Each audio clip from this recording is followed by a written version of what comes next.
Tonight, tonight we're going to do a couple of things. First of all, we'll let Victoria do a quick chat about the platinum meetings here today. Then I will introduce Joanne, and then the fun truly starts because Joanne can take over and talk to some really interesting topics that she is an expert in. So let's start with Victoria's quick T1D stuff for connected.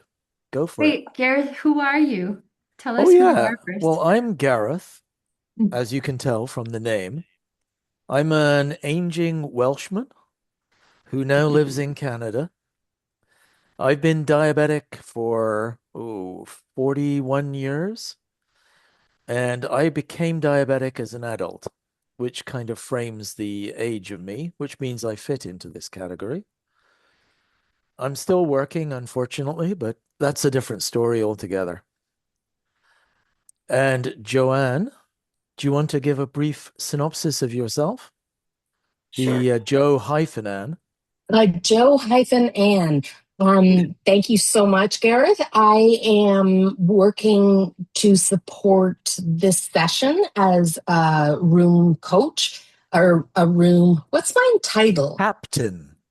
Captain. Sorry, I'm not used to being a captain. And I was diagnosed with diabetes at age 4. I'm going on 53 years. And I'm so glad that everyone came tonight. All right. So, Victoria, do you want to give a synopsis on the wonderful things that Connected Emotion and the Platinum team are doing?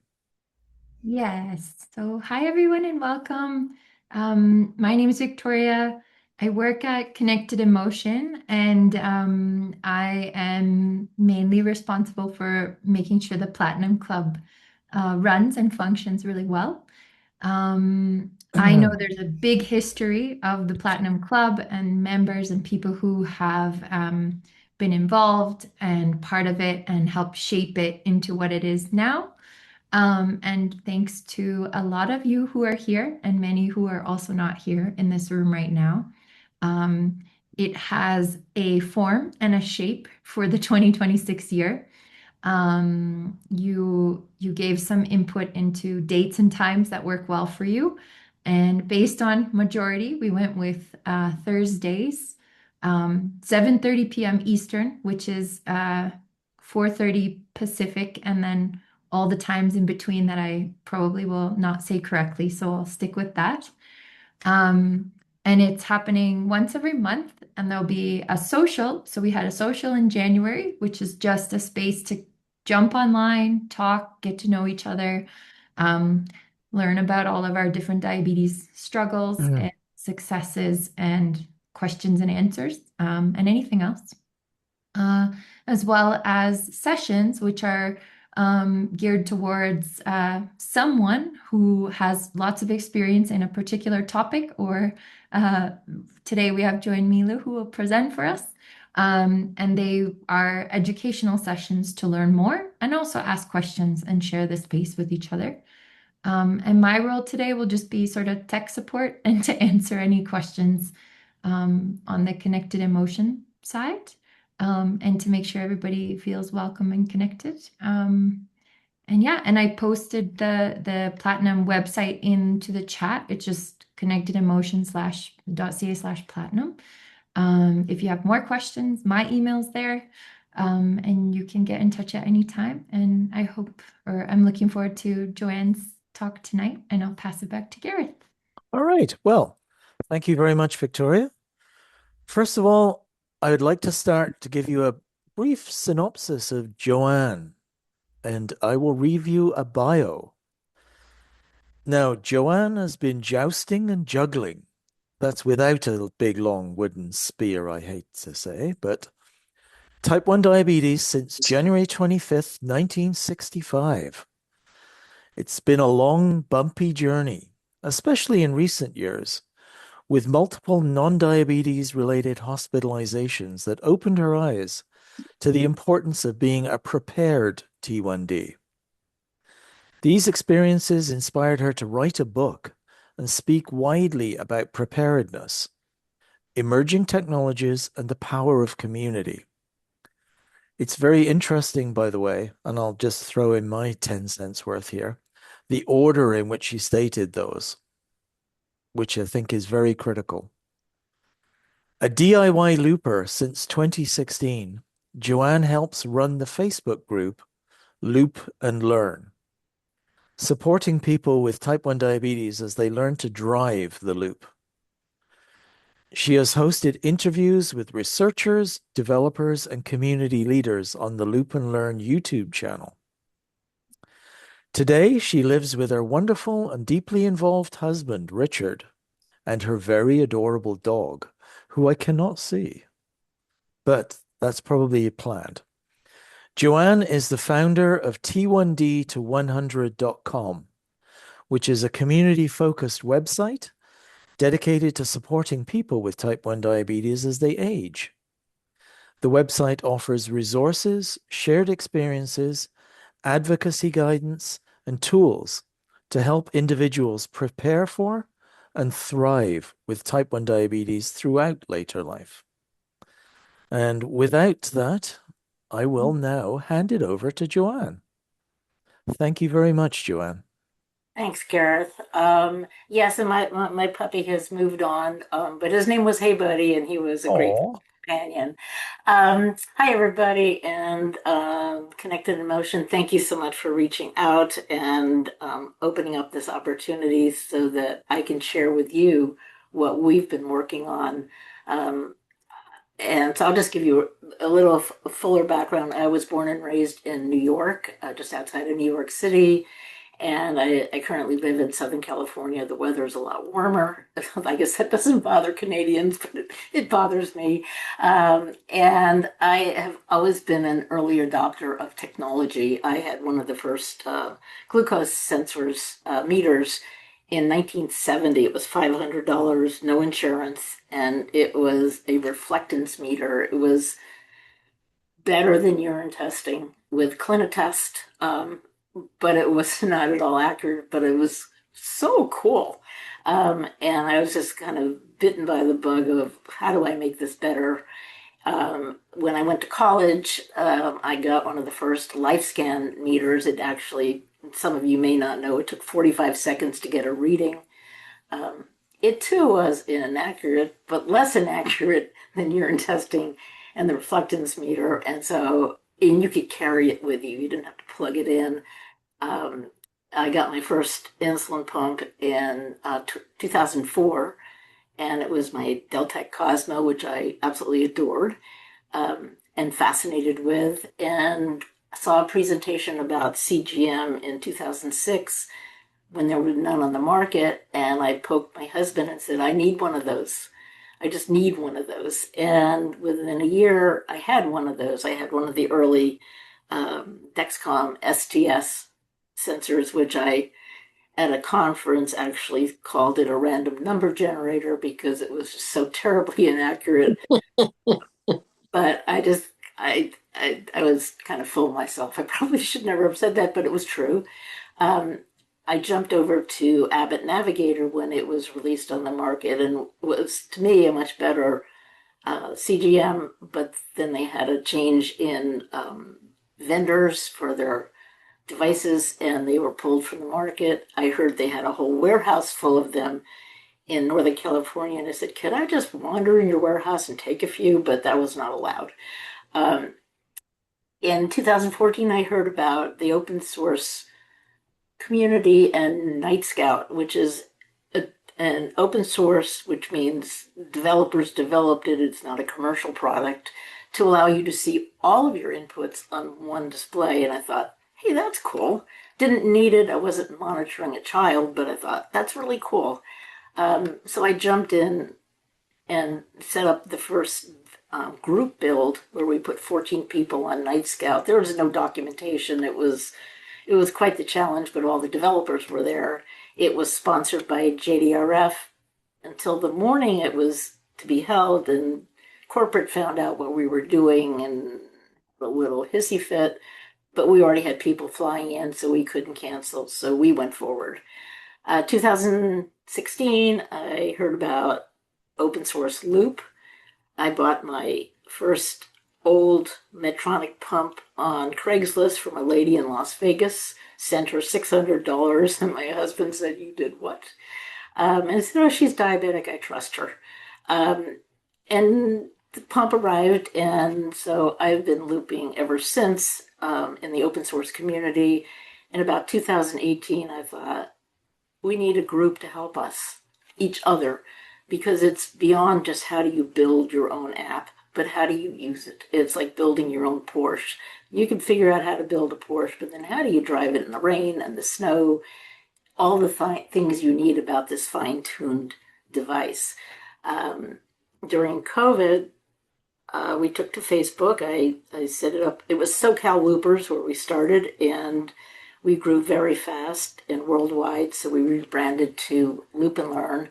So I ran that for about 4 years, and then decided it could sustain with some management and I could do other things.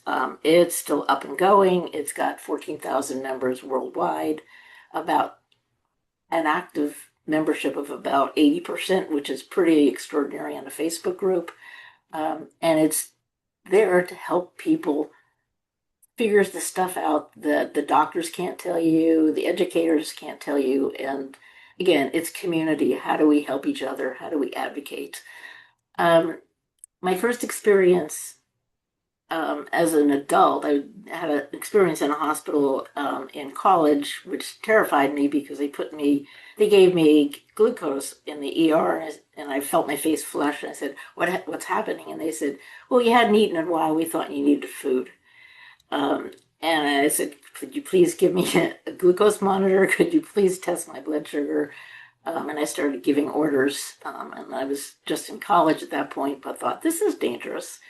And when I was in my 50s, I was on the East Coast moving my mom across country, and I developed appendicitis. And I wasn't prepared.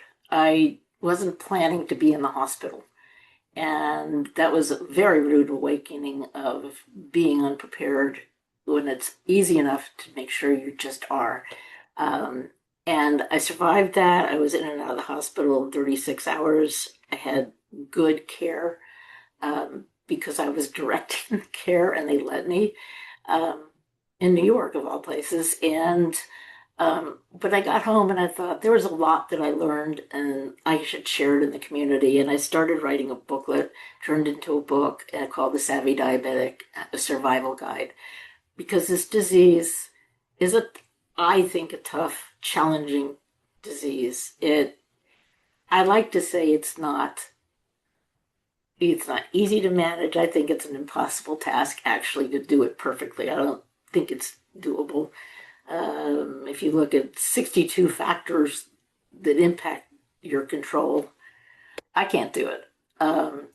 So we do the best we can. We use community. We share knowledge so that I don't have to experience what you experienced to learn how to prepare myself. And that's kind of been my model of helping the community. Um, from that, I started a weekly blog. It's about technology and research, just the news you're not going to see, um, but it's the backstories of a lot of interesting technologies and the way people manage. Um, and I founded Loop and Learn because we needed to help each other. And just before COVID, I pulled together a group of friends in my dining room saying, we're getting older. What are we scared about? What do we need to know? How can we figure this out? And we looked at what our primary concerns are. And I can tell you what the groups, all of them tell me this. It's the same subset of about 6 or 8 items that concern us if you actually look at the reality of aging and maybe not being able to manage or whatever happens as you age. And I don't love sitting around and complaining. I like to say, okay, how do we solve this? What do we do? And we thought we need cheat sheets. We need the tools. We need some knowledge. We need to educate our caregivers because they really don't live what we live. And we picked this back up after COVID, and it just became a mission for me to say we need to educate ourselves, particularly those of us who have long-term T1D. The systems are not going to change fast enough to cover us in the next 5 years. It just, you can't move Congress, you can't move as the education communities, the medical communities. It's a slower process. So we need to advocate for ourselves. And the next generations might be luckier if we can get some things in place.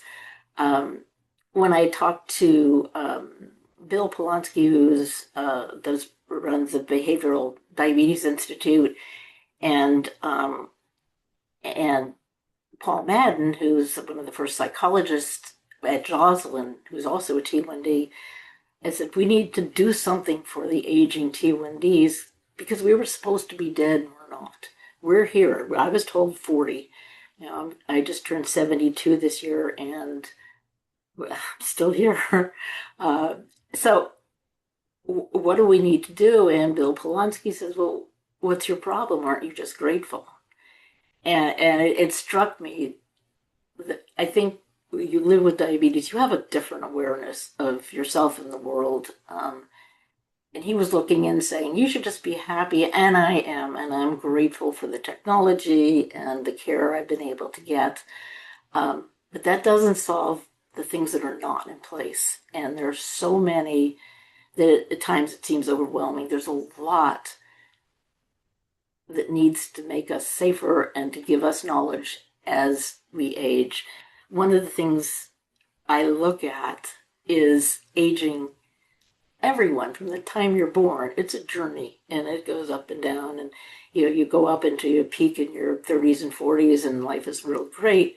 And then as you age, things can happen. You can need surgeries, you can get other comorbidities, and then there's kind of what I call the fourth quarter, which is what I think I'm in, and saying, okay, there's a reality, there is an end of life. What's that going to look like with T1D? What's it going to look like if my care partner, my husband, dies first? I've told him he can't. I've told him he has to outlive me, and if he dies first, I'll just dig him up and kill him. So it's I think it's important to have an advocate, but what if your advocate isn't there? How do you get the care you need? How do you advocate for yourself? And then the issues that happen with our body as we age that happen faster and more often because of type 1 diabetes.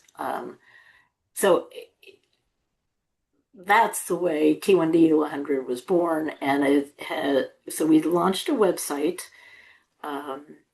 in September of this past year, and my webmaster said, do you understand how much content you've put in there? And I didn't. I was just saying, we need to address all these topics.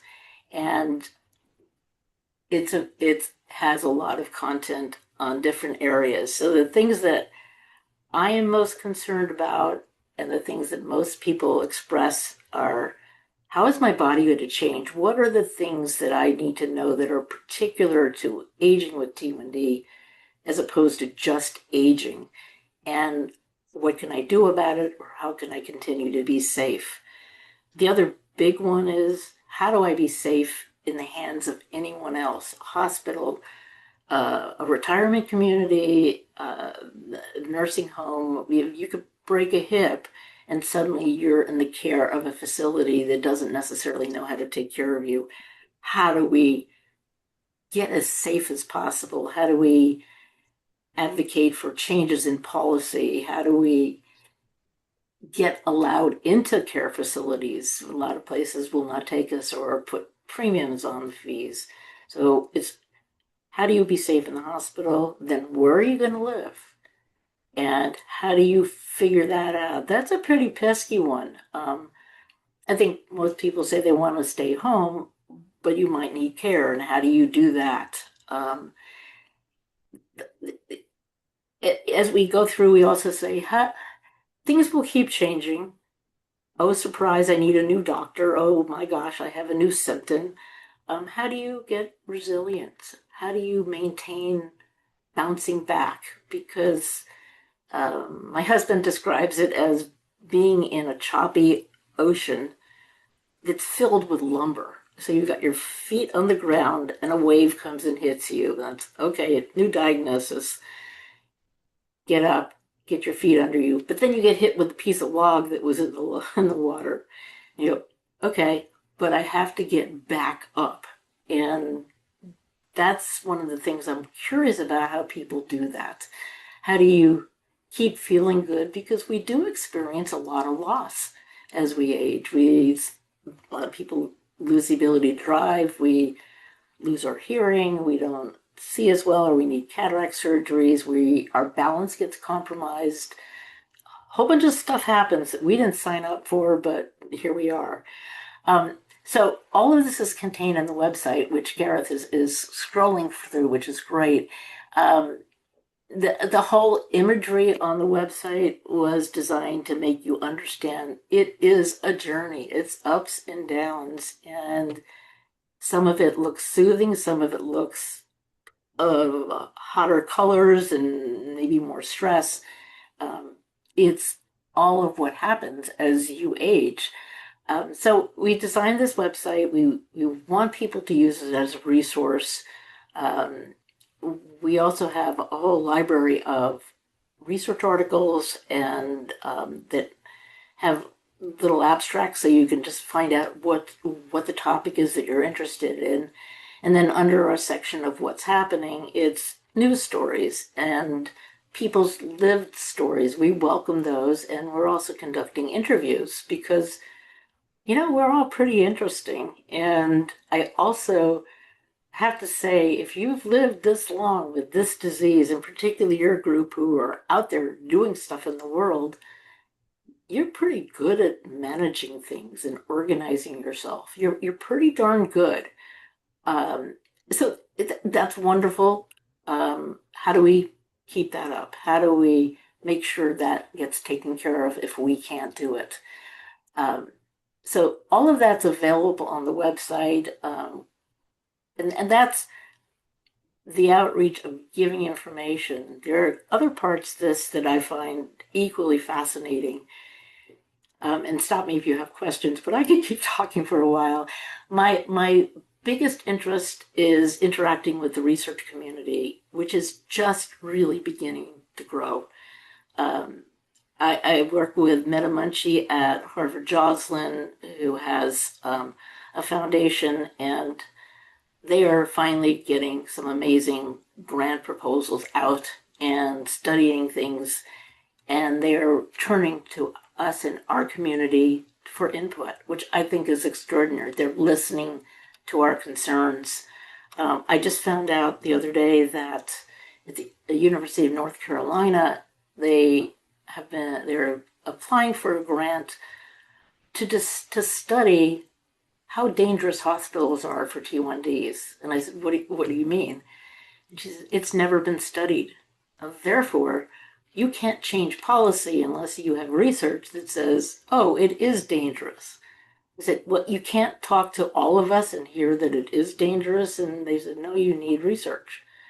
So we are able to contribute. I'm so excited about this. I can't believe there hasn't been research, but we get to do this and we get to be heard. We all know it in our groups who go, God, I was in the hospital and they did this wrong or they did that wrong or had difficulty. Let's get it quantified, let it studied and validated, and then we can take those studies and push it into the medical community to teach them.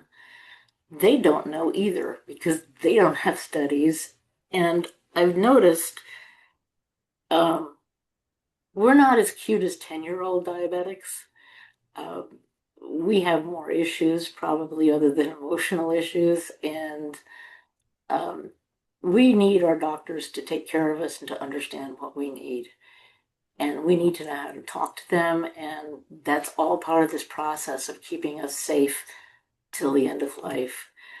Uh, there are two more areas I'll quickly talk about. Advocacy. Advocacy can mean who's going to take care of you, who's your care partner, who is your team. And that can be changing as you age. So are your advocates. They're aging, or they get busy, or anything. If they're kids, they may move the other side of the world. So, who are those people that you can lean into and educate on what you need?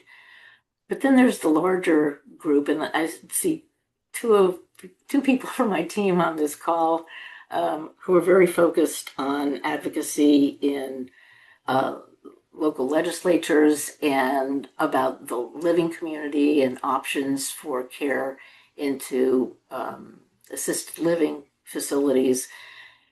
We don't have answers to all of this, but we don't know how better figure this out. And so we are in talks with Breakthrough T1D to have a seat at the table. We do not have a seat at the table. We are not generally included in the government days when they go into Washington.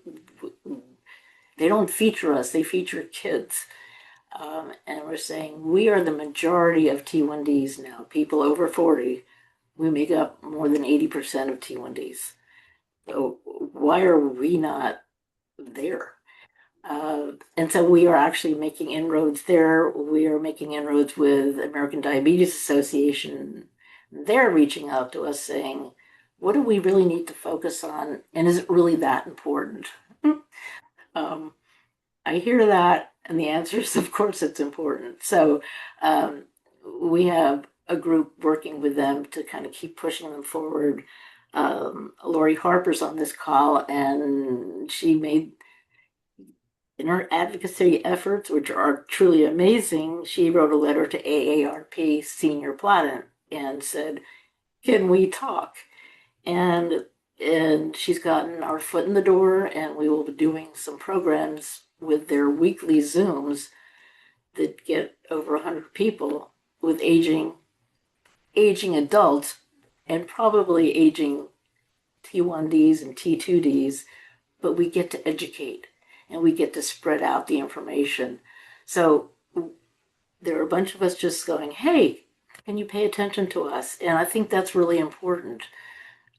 People don't know how much we have to do to take care of ourselves, and let's see whether we can make it easier for ourselves.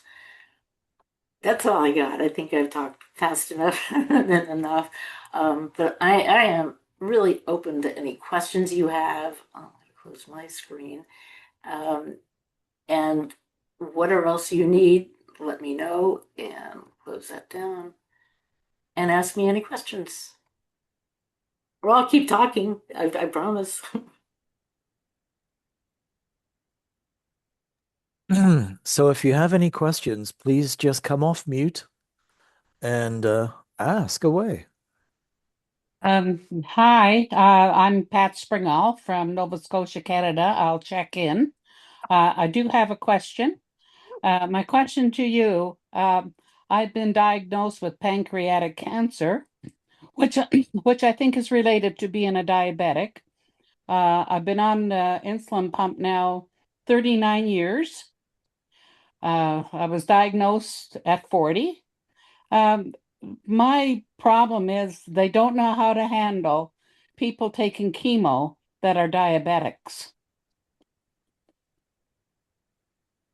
Yes. And Dad, I just saw an article today about pancreatic cancer. And yes, very often people with pancreatic cancer get T1D. The connection, I don't know enough about. But we have several members in our community who have been through chemo for breast cancer or other cancers. I have a dear friend who's dealing with lung cancer and a lifetime non-smoker. And there are methods, and I don't have the answers. I would suggest, Lori, if you're on and want to give a little bit of feedback of what you went through and what you needed to do to advocate.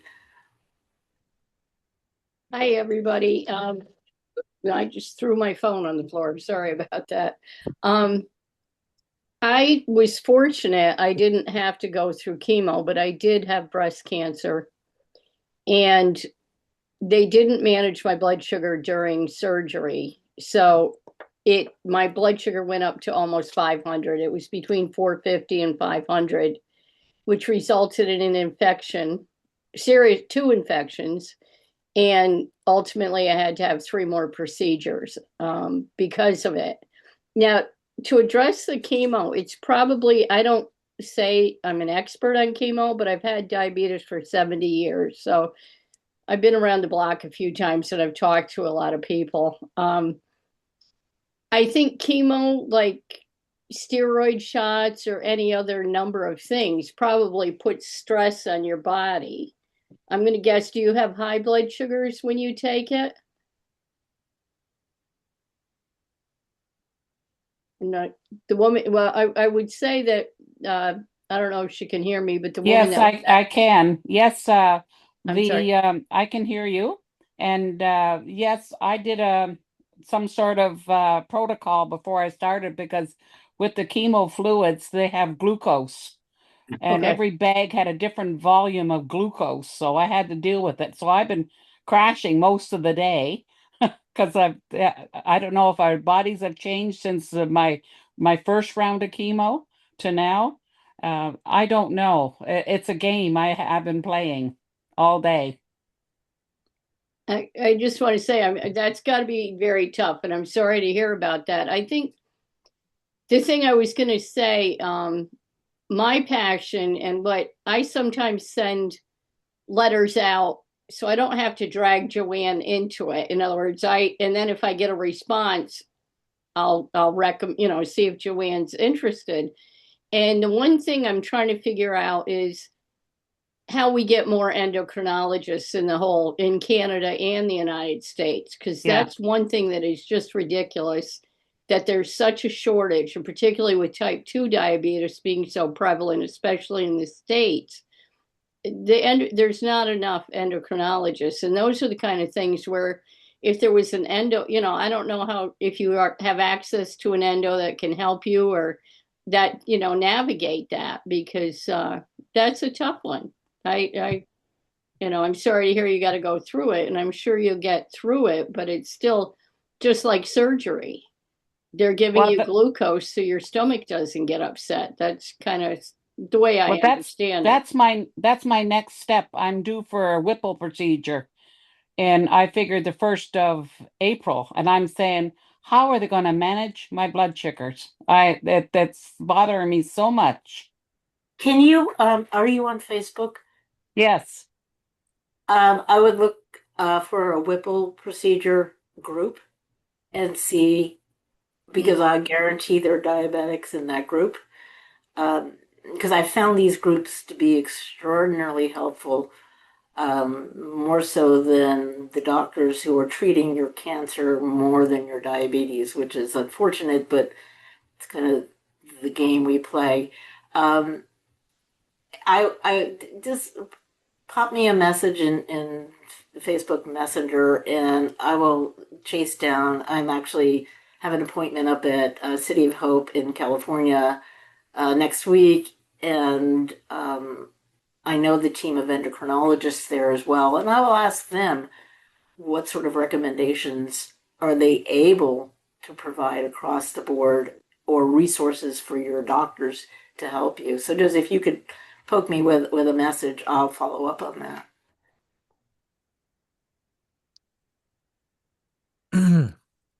All right.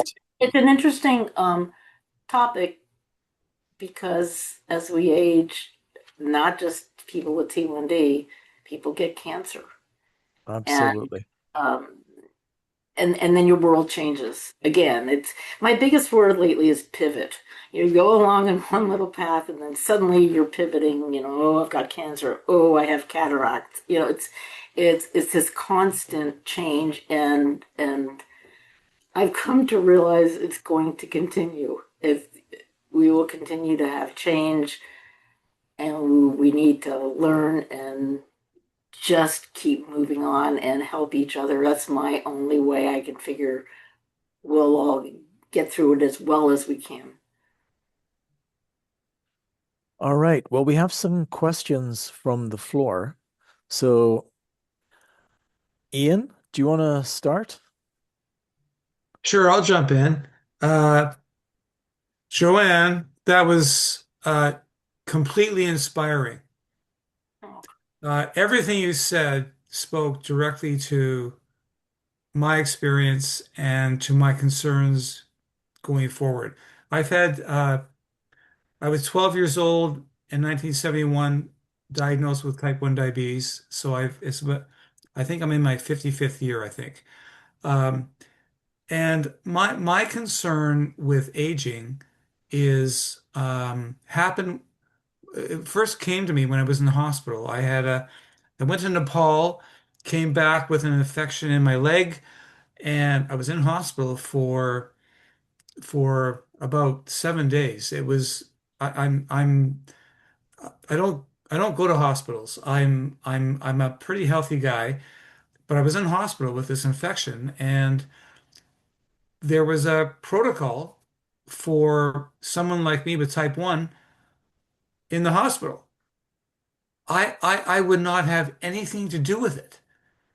I had to fight, I would say fight, with the physician who was in control of my care to say, I need to control my type 1 diabetes. I cannot let the protocol of the hospital um, interrupt that. So I had to advocate for myself in the hospital. And this is not news for anyone on the screen. If you've ever been in a hospital situation, we all have to advocate for our own health in a situation where there's protocol that overrides our own best interests.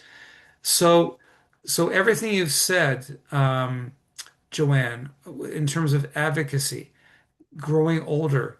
I visited my mom today at her long-term care home in Toronto, Canada. And I'm looking around and I'm wondering, okay, I'm going to be here one day. So what are the protocols then for someone like me in a long-term care home with type 1 diabetes? Who who who is who is looking out for the best care for me? Uh, it's so interesting. On the website, we have, where are you going to live, and if you're going to end up in assisted living as opposed to nursing care. Um, we have lists of questions you should ask the management. We have lists of questions you should ask residents if you get to talk to them. It's how do you, as you say, advocate?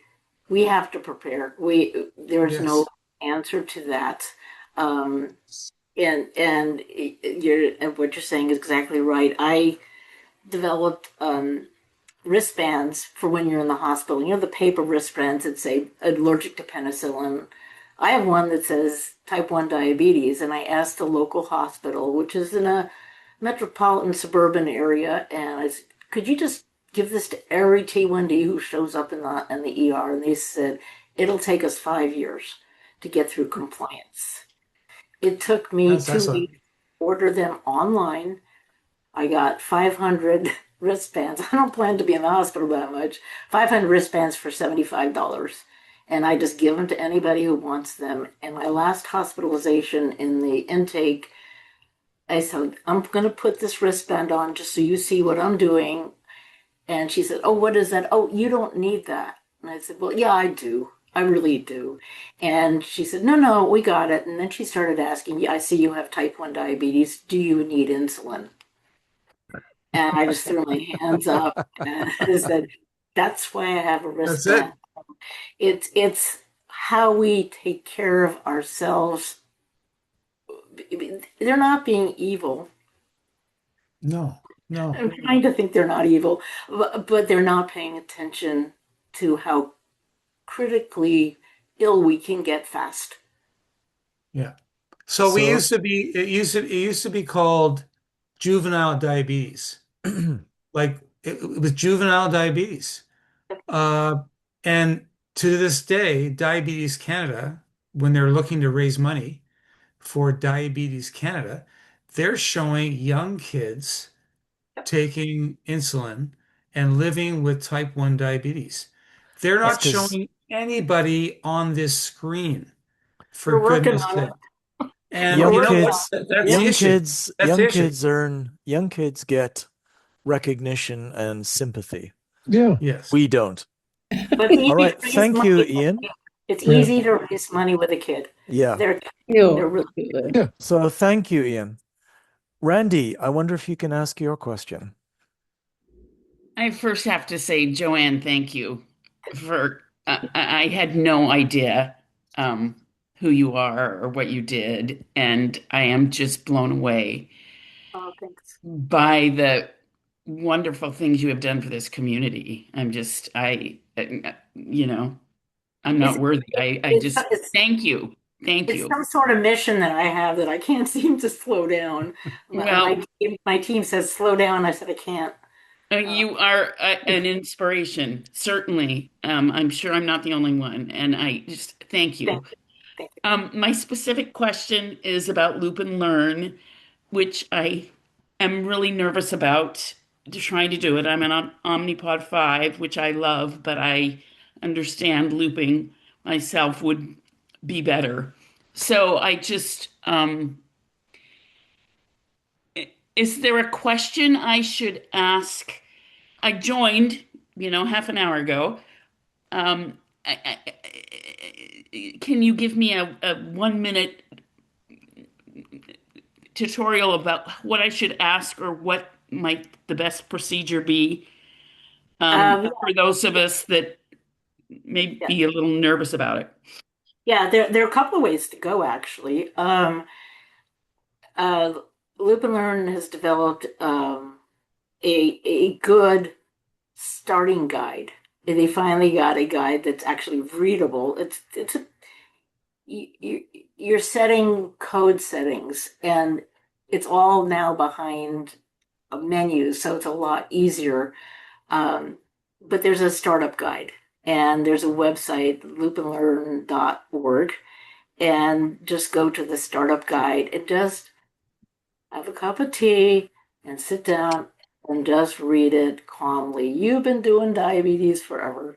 You know these words, and this is just something where the code is kind of set up for you to do things. And while it seems scary, I don't think it's any scarier than anything FDA approved. I don't think they confer safety. But there's also a sort of bi-monthly now open mic where it's not recorded and you can ask any question, and there's some wonderful people on there that will just step you through. It's DIY, do it yourself, but don't do it alone. And that has been our whole motto, which is be kind, be patient. If people are asking for help, help them. And we somehow have been able to do that. And again, text me a message. I'll connect you to some people. But they're all absolutely wonderful. Any post you put in the Facebook group gets answered. It's remarkable. It's all volunteer. The other option, and I don't know if it's in Canada yet, is Twist, which uses a slightly older version of Loop. Several of our admins switched over to Twist, expecting it would be less capable and less good results. They're getting identical results. And it's also a very good system, and it's supported by a corporation, and it's FDA approved. It's a good system. So that's an alternative as well if you feel safer. I hear their customer support is surprisingly good. So and by the way, because I told you I was a technology jumper, I jumped onto the Eversense implantable CGM about a month ago. And Twist now is going to be integrated with the Eversense. I think it's an amazing CGM that's more accurate with less failures. So I don't work for the company, they don't sponsor me, but I'm fascinated with how much we put up with failures on our CGMs. and I think this is slightly more accurate. But so there are a couple other ways, and you can always send me a message, and I can step you through. Thank you. Thanks you. Thank you. I did do a 32-day trial with the twist, and I loved what the algorithm showed, but the multiple pieces of a loop, a tethered system were breaking or kinking, or I was so stressed out. So I went back, but thank you so much. I'm going to go for it. So I So, appreciate your and people Okay. tell me that the ones who came from the Loop and Learn community actually had the same concern about the tubing, and they've all just very publicly said, "I just stick it in my bra." So half of the people on this call could do that, and that's another way. But if it's not for you, I understand. All right. thank So you. thank you, Randy. Maureen, you're up next. Hi all. Hi Lori. Can't see me because I don't have any video. Hi Ian. Ian and I went to camp together. I've had type 1 for geez, 50, it'll be 54 years this year. Um, I was a decamper, Ian, till we were there together. Maureen Noonan. And okay, so uh for that surgery question. I was recently diagnosed with cancer. Ha, surprise! It's in my family, but I have diabetes. Why would I get cancer? Oh, guess what? You can. So I had a double mastectomy, and my meeting with the anesthetist was a Zoom meeting, and I asked him, can I wear my insulin pump during the surgery? Oh, I'm also in Canada, Toronto. Um, I asked him if I could wear my pump during the surgery, and he said, sure, no problem.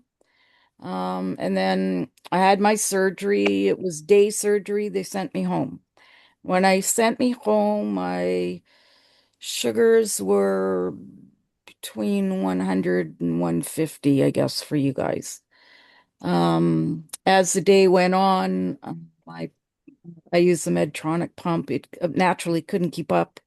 So my blood sugars went up between 4 and 500. And I was like that for a couple of days. So when I went back to meet with the surgeon, I first of all said, I'm very sorry for my insulin pump beeping at you guys during the surgery. And he looked at me and he said, how did you know that? I said, well, I looked at my graph and I know when it goes above 10, it'll start blaring at you. And he says, oh, we thought it was our medical instruments. Well, guess what? The anesthetist, you know, very highly intelligent person. Well, isn't that great? So he knows more than me. And God forbid, should he ask me what to do if my blood sugar rises? So it was a shock to them. They had to stop my surgery to find out which instrument wasn't working. And then they found out, oh, guess what? It was the pump. I hope he'll allow other people in the future to wear their pump. But it would have been a shock. So I said to the surgeon, I'm sorry. Had he asked me, I would have told him. But he didn't have an endo with working with them. They told me to use my own endo at a different hospital. So because they don't have one at Women's College Hospital. Bull crap, I learned. They're trying to get all kinds of diabetics to go to Women's College Hospital. Um, so they do have an endo department, but this is my learnings. Like you said, Joanne, you got to be prepared. Well, so much for being prepared. Well, no, Um, actually, we have a cheat sheet that came out of the University of California, Irvine, for yeah, pre-surgery and which doctor you talked about, at which topic, in which order. yeah, But you just gave me an idea that we need to add. You need to have a real quick show and tell with your anesthesiologist. I've done yeah, that every yeah, time. My last surgery, the head nurse said, and we're going to need to take off your punt. And she looked at me and I looked at her and she goes, you're not going to do it, are you? And I said, no, of course not. yeah, You establish your situation with them. And sometimes I forgot the part to tell them about the beeping. So thank you. I'll add that. Yep. Uh, Yep. Well, it was a shock to them. Oh, yeah, well, live and learn, you guys. Here's the type 1 diabetic. I know you guys know nothing about us, so now you've had experience, pass it on to your colleagues. yeah. When I went through radiation, I was not allowed to have my pump and sensor on. So they didn't want, I'm not going to apply a new sensor every day. They're kind of expensive. And they said, no, I had to take it off. And finally, I said, listen, I can't manage my diabetes without my sensor. So I wore my sensor in my leg and I took it off for the radiation because they wouldn't allow it in the same room. They wouldn't get me I talked with somebody else who used one of those X-ray mats, but they wouldn't get me one. So I had to do it on my own. This is at our number one cancer hospital in Canada is Princess Margaret. And I gave them heck. And I said, how can you be the number one and you don't care? You don't care about people with type 1 diabetes. So I will be going to the head of Princess Margaret and giving my peace of mind on how does Medtronic and Princess Margaret not have any study going on when it comes to radiation and wearing our sensors, because that didn't It, make any sense to me. it's interesting. The Eversense, when I had it implanted, because I've had tremendous number of surgeries, and there's always an MRI somewhere in the mix. That is able to go through MRI. So I don't know about radiation as well, and I don't know if it's in Eversense is in Canada yet. But hopefully there will be newer options. I don't know if I could say that they don't care. They are treating your cancer. And Yeah, sometimes you yeah, get blinders yeah, on that you are only a cancer patient. And you know what? I think primarily you're a T1D first because yeah, without taking care of that, you will not make it. yeah, So that is the message. Not that they don't care, but they need to understand the order. yeah, yeah. Well, They luckily all, I've lived through it all. I'm still here. Surprise, guys. Yay. And all right. I'm one of your worst diabetics ever, but oh well, I'm still here. Sorry, Frank, I'll be with you in a second. My number one question, which is really why I raised my hand, I was just for feedback for other people, um, was you at the beginning of your talk, you had a web page that had all of these like where you can click on it and see how, about having your bag ready and all Mm. that kind of thing. Where do I find that? Go to T1D to 100. Yeah. Thank you very much, Victoria. And go under Am I Prepared? I did a whole big pitch during COVID about go bags. If you do not have Yeah. one, please go there. The weekend's coming. Go get a backpack. Look, we have a checklist. Just go through the checklist, pull your pieces together, and have that go bag near your front door or your garage door. I had a friend up in LA. There was a gas leak. The fire department showed up and said, "Get out now." He walked out of his house and his go bag, he had one, but it was in the bedroom. And Oh, he called me and said, "Oh my God, my pump just died." So go bags are so important. Um, it will my take friend in you, California's house burned down yep, a year yep, ago. yep, a year ago. Yeah. And It's, but it doesn't even thankfully have to she be has her that. stuff. It Pardon? doesn't have to be that disastrous. Someone could call you and say, "You want to go to Paris? Yeah. I'm parked out front. Get in the car," and you can grab your go bag and go. I did It's that. But so I'm on the type 1 page and I don't see anything that says, are you prepared?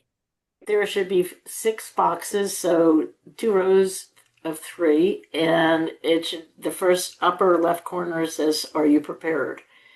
Also, at the very top menu, it should show you that as well. Is This it in about? No, I see like a about discussion featured members. There you go. Right there. It says, Right "Are there. you prepared?" Um, in members. No, no. If you look on the screen on the front On the page, home page. On the home Yeah. page. in the center on the top row of buttons, so just below the Facebook symbol, "Are you prepared?" Question mark. And if it's too small, you can go down to the first orange square, and there it is. Yep. I'm not seeing it. On t1d to100.com. Oh, it's not Facebook. No, no, no. Ah, It's a there's my website. problem. Yep. Thank you. Yeah, Yeah. I'm a little Facebook is slow. everybody's problem, Thank but you that's a so different much. story. By the way, there's also All a set of documents to put together what I call your personal medical resume, which has your med list, has Oh, your I've got doctor that. list, has your advocates, Mm. says how you manage your diabetes. So if you're in the hospital, front Mm. cover says, read this document, and you leave it on the nightstand. So if they need a reference, it's right there. That could take you about an hour to pull together, but all you need to do is update it every 6 or 8 months, or not even. It's close enough, but I've at least got everything in my travel list. very well done. That's and then I discovered with cancer, I've got a whole bunch of doctors now. But anyways, Frank, you had right. something to say, and then I'm done. Okay. So let's move on to Stephen. Stephen had a question. Oh, Hey, There you Stephen. So go. I did put a comment in there about the American Diabetes Association this year in their 2026 guidelines added hospitalization and blood control and hospitalization and made the suggestion that CGMs and pumps stay on when you go in the hospital. And it's not pat, nobody's hospital is going to adopt it, but at least you have some ammo, something to back you up when you go into the hospital now to say, here's the new guidelines, and it says, and here's why. It used to be only anesthesiology groups had these guidelines, and now ADA actually published it like they did with the DIY this year. It's really changed a lot. There's a lot to back you up when you go into those environments now. I've been well, I'm in sure the multiple. Canadian Diabetes Association has guidelines as well. It's just that I got an anesthetist that I'm sorry to say this, but thought he was better than God. And so, God forbid, should he look up what the Well, guidelines are I'll for a person with diabetes, right? I'll So tell they you a little may have story about that. guidelines. It doesn't mean that the anesthetist is going to And look at it, right? to back up what Joanne said, you've got to be your own advocate. I was in a procedure and I had a anesthesia nurse said you can't have the procedure because you had a piece of candy. And but what I had done was I had talked to the anesthesiologist over the phone before. I had talked to the surgeon before and say these things might come up. Here's what I'm going to do. Here's what do you want to do? Pump stand on, CGM stand on, and I had it all set up. They kicked that nurse off my case and brought me another nurse who was aware of managing diabetes. So you have to be your own advocate, and believe it or not, you may end up in a much better position if you just say something in that. Um, and the in March, for those in the US, there is going to be a call to Congress for diabetes stuff. And that is going to be kind of a heavy one this year because part of that call is going to have to do with what this movement Joanne has started. And there will be those of us on the call that are going to talk directly about us and where we are going to go and what's going to happen to us in the years to come. And I mean, the number of us, like she said, is just exponentially increasing. And I'm the same age as Joanne. I've only had it for 56 years, so not quite as many. But those of us that have been around for a while and been it for a while have been beat up in several ways and have experienced a lot of things in several ways. So if you go up the Facebook page, you more than likely will have somebody who has been through it or may know somebody who has been through it. One I just other want to jump in there real quick. On the go bag, what I tell everyone is bring a source of glucose, whether you use jelly beans or glucose fluid whatever you use, bring it, and also bring insulin and syringes. And people have said, well, they'll give me what I need. No, they won't. Not Yeah. if you No. need it when you need it and they're busy. So just be prepared. That's all. And technically, they can't give you anything when you're going into a procedure unless it's in the hands of the doctor or the anesthesiologist. So you've got to work ahead of time. And that checklist was, I've added to it or edited to it and put in some guidelines about the order and why and all of those things that they have, because it really does make a difference, the order and who you talk to and where, and the things and the questions you ask when you go into the pre-op. And that sounds like a little trivia area, but that pre-op is one of the most important things you can work on when you're going into procedure as a diabetic, because that sets the standard for what's going to happen to you when if you are unconscious or you're doing stuff. And What's really interesting in all my surgeries is I don't get to talk to them the day before they or the night before. It's always been 10 minutes before they wheel you out of the room. So you need to be prepared that it's going to be 10 minutes before and have your list of questions so that you don't get rattled because they already have their IV going on you and they're ready to go. You are ready to go when you're ready to go and you get your questions answers in your top. So just bring your checklist of questions into the well, my pre-op.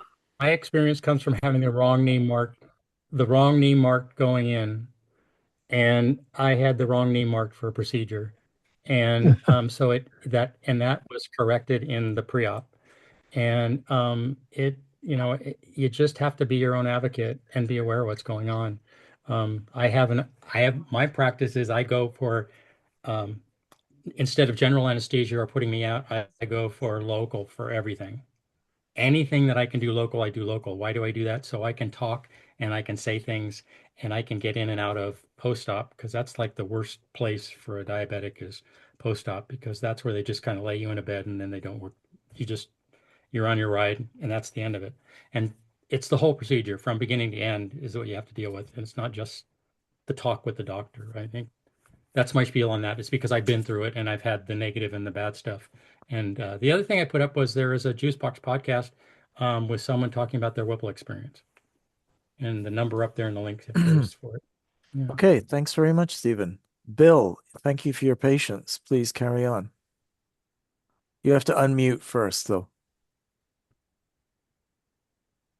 No, press the space bar. Usually works. Otherwise, click unmute.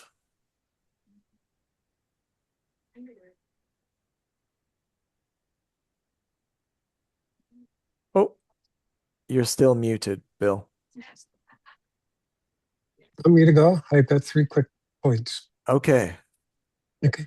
Bill, try and figure out your mute button in the meantime. Go for it. Oh, hi. My name's Frank. I'm from a suburb outside of Toronto. I've had diabetes for over 40 years, and I got it in my 30s. So, first point is, Joanne, you're amazing. Oh my goodness. I wish you could be my neighbor. It's like Mr. Rogers says. Wow. The stuff you're doing is inspiring. So thank you for doing that.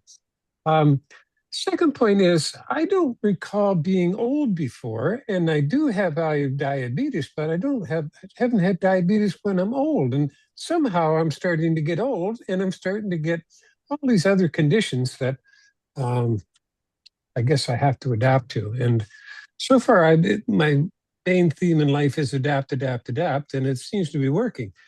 The point you made about going to the hospital, though, I've had a few reasons to go, and the go bag is essential. Oh my goodness. The first time I went, I didn't have one, I didn't have a list, but then I made up a list and made up a go bag and my meds and my instructions, and actually I took my own meds with me. And yes, there will be nurses who will say, no, that's not our procedure, that you can treat yourself. But I said, well, that's the condition I'm here. And they get in. They, you don't have to me. you don't have to be rude about it, but you just say this is the conditions that I in. But thank you, Joanne, for being here. I'm so impressed with what you're doing. You're an inspiration. Those are my 3 points. Thank you. Okay, Bill, it looks like you've got it figured. I think I've got it figured out. You've got it figured. Okay. Couple things. I have had some conversations with Joanne and Lori about a variety of topics here. My background is that I was diagnosed at the age of 9. I'm now 75, so I'm working in year 66. I have never gone to a pump because I hated what somebody called tethering. The damn thing was always in the way. And I'm still here, for which I am quite grateful in certain respects. In other respects, I figure I've earned my place at the table. Couple things. My background is finance. And one of the things that I think we all need to remember when you go into a hospital, most of the diabetic patients in that institution are type 2s. And most of the hospital protocols are set up to minimize the cost of taking care of a type 2. So you really do have to advocate for yourself. Joanne pointed out quite correctly that if you show up without an insulin pen, you are not unlikely to have a terrible experience. Worst night of my life, about 8 years ago now, in what's supposed to be a very fine hospital here in Nashville, Tennessee, to which I will never return. But in any event, I mean, I think when we look at type 1s in any sort of a healthcare setting, including nursing homes and ALs, you need to recognize that most of their experience is with type 2s. I mean, the single best predictor of are you going to develop type 2 is how old are you? And when I look at the screen here, I see people, I'm not sure anybody's older than I am, but there are a fair number that are sort of in my ballpark. And I've been at this a long time. I've made every mistake you can make, but I'm still here. And I would dearly love to get in touch with the people in Chapel Hill who are putting together a study on the treatment of type 2s in healthcare settings. So Joanne or whoever had that, I would love to get that link to share my experiences with them. The other thing that I will say is that my wife is a fairly senior clinical person in the assisted living business. And ALs are pretty good, but probably not if you're a type 1. You're going to need some coaching on how to get into one and some coaching on how you evaluate how good they are.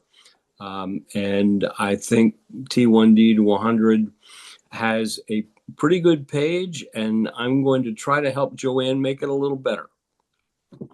Thank you. Thank you. Yeah, it's 95% of people with diabetes are type 2. So right there is the numbers. Although there's a tremendous number of new diagnoses of adult T1Ds, LADA or anything in their 60s. It's new. Or maybe it isn't new, but they're finally figuring it out. Well, I think it's partly true, but when you look at the numbers,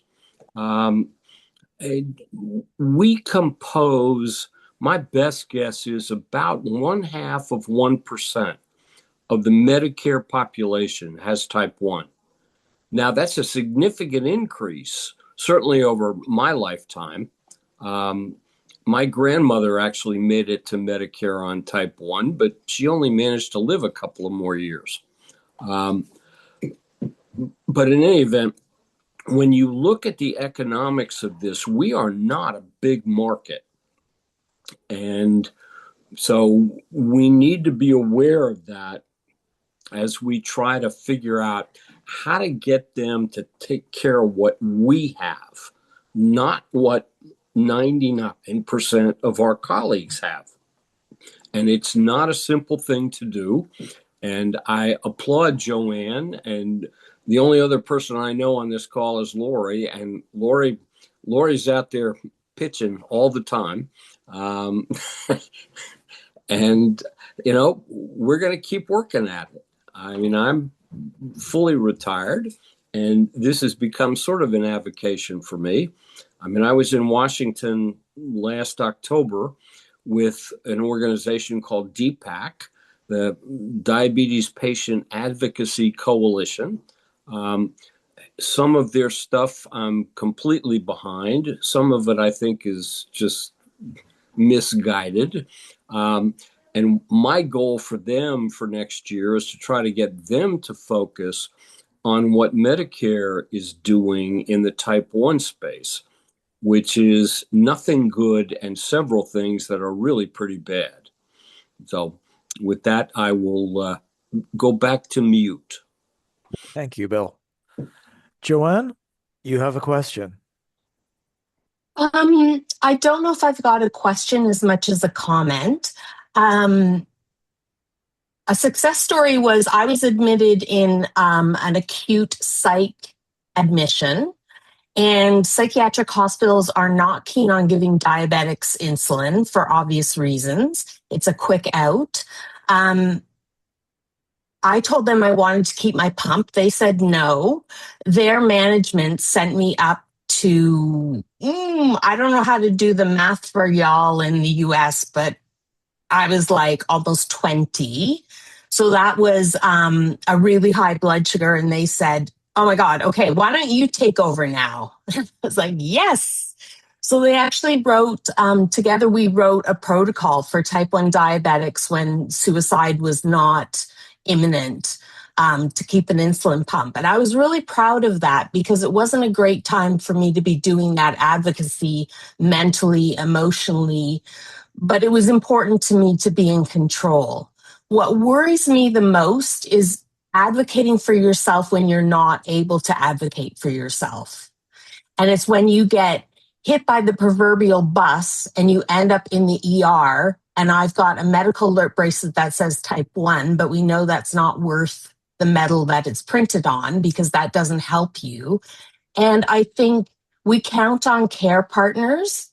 I myself am currently single. I have no care partner. It makes me very anxious. It makes me very anxious to look at the future and look at those unexpected admissions and unexpected surgery. And when you can't advocate for yourself, who's going to do it for me? So that's why I'm so excited, Joanne, about your work to do advocacy writ large for everyone. So we don't have to do the work individually. So thank you. You're welcome. Thank you for that. Okay, Linda, do you want to ask your question? Very quickly, I know we're running out of time, but I just wanted to echo everyone's thanks to Joanne for taking this on. And I also want to remind us all that, as Joanne has said, we are the largest number of type 1 diabetics living, and we are the first cohort of type 1 diabetics to live as long as we have. I was diagnosed at the age of 14. I'm now 67, so I've been doing this for 53 years. And when I hit, and I see my dear friend Roz is also on this call. She's been at it for longer than I have. And we do some public awareness and advocacy things together through music. We're both singers, and we have done a couple of fundraisers and things under the title of "We're Not Dead Yet." So we, yeah, so we're not dead yet. We were all expected to be dead. We're not dead yet. I think our biggest advantage is the shared years of experience and expertise, what the advocates call lived expertise. We have lived expertise of managing our condition. And we need to we need to be confident about that, and we need to be non-compliant and non-patient. I'm a terrible patient.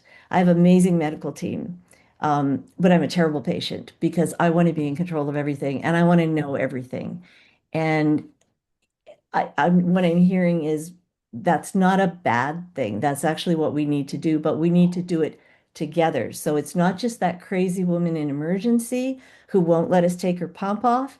It's an entire community of people with lived experience going, please don't kill us accidentally, because we've worked really hard to stay alive all these years. And, so getting that word out and getting the protocols and being prepared. I found your templates in your book amazingly useful, Joanne. I was, because as I have the same fears as everybody, what's going to happen if I can't advocate for myself? Well, those templates, handing them the list, having things on a USB drive, all of the above, right? These are all really smart things that I should have thought of myself, but I didn't. So thank you, you know. And I think we really just need to keep, unfortunately, the world isn't going to be an easy place for us ever. We just have to accept that. And we have, all of us survived so much.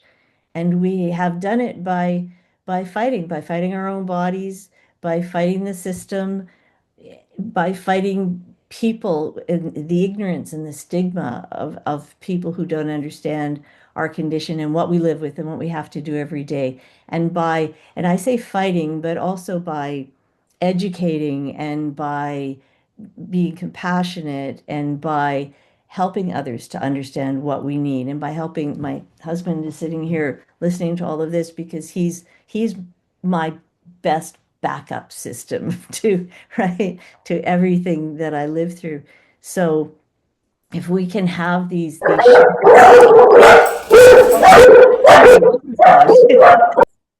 wondering what my dog is doing. That's somebody else's. But if we can have these shared experiences in the forums, and the internet gives us a platform, brings us together in a really powerful way, that we could build community that never existed before. So I'm inspired. I'm grateful. And I'm mad as hell all the time, but I'm inspired and I'm grateful too. So thank you for doing this. And I think I've exceeded my time. No time limits at all, Linda. Thank you so much. Ross, do you want to come Yes, off mute if the yeah, I'm puppy's very under sorry. control? It just got busy in my kitchen here, but I first of all, I'm grateful to Linda for letting me know about this group, and incredibly grateful to Joanne for all that she has said, and it's quite inspiring. Yeah, I got it when I was 22, and I've had it for 63 years. And I'm one of those people, like, who, if you like Monty Python, if you're British, I'm not dead yet, and that's the biggest surprise to me. But I just want to say how incredibly inspiring this session has been. And at my age, I don't quite know why I'm still around, and I'm very grateful that I am. But I feel that it's incredibly important for us to be together, to communicate with each other, and to help each other. And so grateful to you, Joanne, for what you are doing. And I'm going to. I don't have anyone advocating for me, and it makes me terrified as well. Absolutely terrifying. But knowing that I can read and I can have a look at the websites and I can get some kind of support. I will stop now because I know it's time for us to go. Thank you so much, everybody. Thank you very much, Ross. And Ellen, I think you are going to have the last question. You will need to come off mute. There you go. I also want to show my face while I'm talking. I may be the eldest one here, but I'm not necessarily going to share my age. But I did want to share a positive experience. I can be very brief. I was hospitalized a year ago I'm in LA during the fires at Kaiser for very bad atrial fibrillation, which developed into fluid around my lungs. And I was in the hospital for 13 days. And there was no question that I've got a Medtronic pump and sensor. And I had a lot of other bad things happening, but I was in control all the time. The nurses were thrilled to have me manage my diabetes. And they made it really easy. And I just wanted to give them a shout out for that, especially after hearing all of your experiences.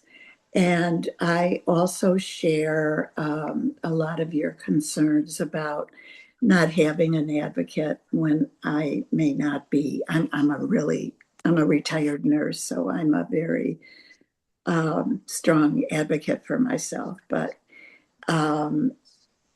it's going to be a challenge. But I try to live each day and not think about that. And by the way, I was diagnosed as one of the elder diabetics with type 1 at age 70, which was about a decade ago, more or less. So thank you, everybody. That's okay. Thank you very much, Ellen. Sandra, you have one question? Hi, yeah, thanks so much. I just wanted to ask Linda to repeat what she said about us being the largest group of T1Ds alive. Did you mean like So the 55 statistically, and up, or yeah, statistically, 40 and up now outnumber less than 40 in terms of type 1 diabetics. oh yeah. So it's Do you know the term statistically juvenile. I couldn't give you the numbers, but approximately like what? Yeah, okay. Like is it 60% or you don't know? Okay. no, it's greater than 50 though. We outnumber them. Greater than 50. Okay. 40 plus outnumber. Okay, great. Yep. And basically that's That's an what I wanted to outcome. know. It's an outcome of the healthcare medications, the development of technologies. And so we're all getting to live longer. And as Joanne was pointing out, no studies are really done focusing on us as a group and the impacts of long-term diabetes, the impacts of Mhm. care for diabetes at our age, which is why Joanne's experience and knowledge has been exceptionally relevant tonight for us all. A lot of studies exclude anyone over the age of 65. And it was explained to me yesterday because it never made sense. They go through a process called an IRB, getting a review board when a study is being presented, and over 65 presents a feeling of liability. So that's how we get excluded from studies. Hopefully that is changing, but we've been absolutely excluded from being studied. And how crazy is that? Um, can I just do some closing comments? Definitely. First of all, I have a document that I pulled together on some research projects, and I am, by the way, on a new computer today, and I can't get to it right now. So if I send it to Victoria, can she share that with the community as well? That's great. I had polled our community saying, what are you scared about? What are you concerned about? What is your biggest? I asked for one word. I'd got lots of words. But then I put it through ChatGPT and said, get me the themes here. Tell me what's being said primarily. And it says, we are not afraid of aging. We are afraid of being misunderstood, unsafe, and unheard. So aging with type 1 diabetes is not primarily about glucose control. It's about safety, dignity, continuity of care, and being understood. So that's what we're trying to do. We can't stop the clock, and we can't predict what's going to happen. but gosh, we deserve the partnership in our caregiving to take good care of us. Just in case you're curious, the top 3 concerns has been losing control, being misunderstood by healthcare systems, and having no trained advocate when we need one most. And so if that's something that resonates in you, you're in the group. It's those are real. Those are absolutely real. And even if you have a care partner, a spouse, or whatever that person is, that person cannot be there when you need him or her. I've heard enough stories which horrify me and scare me, and I look at my husband and go, "Uh-oh." It's not a given at any time, even if you already have a care partner. So life's uncertain. Eat dessert first. That's what they always say. Be as prepared as you can. That's right. Well, on behalf of Connected Emotion, I would really, really like to thank Joanne for her mindful presentation tonight.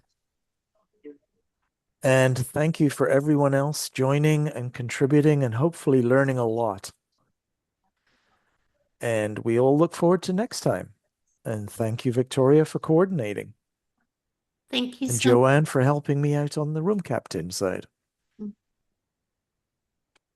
Thank you all. Thank you for Connected in Motion. You guys are amazing. You're very inspirational. So thank you so much. Yeah, the one point I'd love to bring out, which is something that we've talked about a bit, is endocrinologists. If you go to a large hospital and add the total years of diabetes experience of all the endos in that hospital, it pales in comparison to the number of years of experience just in this window, just in this group.